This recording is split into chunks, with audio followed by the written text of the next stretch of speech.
கர்நாடகாவில் தங்க கடத்தல் வழக்கில் கைதான நடிகை தாக்கப்பட்டதாக தகவல் வெளியான நிலையில் இதற்கு மாநில மகளிர் ஆணையம் கண்டனம் தெரிவித்துள்ளது. கர்நாடகாவின் சிக்மகளூருவைச் சேர்ந்த நடிகை ரன்யா ராவ். இவர் கர்நாடகா காவல்துறையின் வீட்டு வசதி ஆணைய டிஜிபி ராமச்சந்திர ராவின் வளர்ப்பு மகளாவார். ரன்யா ராவ் மார்ச் 3ஆம் தேதி துபாயில் இருந்து பெங்களூருவுக்கு விமானத்தில் வந்தார். அப்போது அவரிடம் 14.8 கிலோ தங்க நகைகள் பறிமுதல் செய்யப்பட்டன.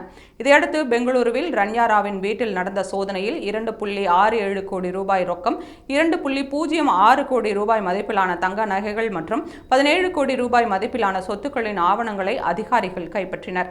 பின்னர் ரன்யா ராவை 3 நாட்கள் காவலில் எடுத்து வருவாய் புலனாய்வு இயக்குநரக அதிகாரிகள் அவரிடம் விசாரணை நடத்தி வருகின்றனர். இந்த விசாரணையில் அவர் இதுவரை 45 நாடுகளுக்கு பயணித்தது தெரியவந்துள்ளது. மேலும் இந்த வழக்கில் முக்கிய புள்ளிகளுக்கு தொடர்புள்ளதாக கூறப்படுவதால் அமலாக்கத்துறையும் இந்த வழக்கில் கவனம் செலுத்த தொடங்கியுள்ளது. இந்நிலையில் வருவாய் புலனாய்வு இயக்குநரக அதிகாரிகளின் காவலில் இருக்கும் ரன்யா ராவின் முகத்தில் காயமும் அவரது கண்கள் வீங்கிய புகைப்படங்களும் வெளியாகியுள்ளன. அவர் போலீசாரால் தாக்கப்பட்டிருக்கலாம் என்று பலர் கூறி வரும் நிலையில் இதுகுறித்து கர்நாடகா மகளிர் ஆணைய தலைவர் நாகலட்சுமி சௌத்ரி அறிக்கை வெளியிட்டுள்ளார்.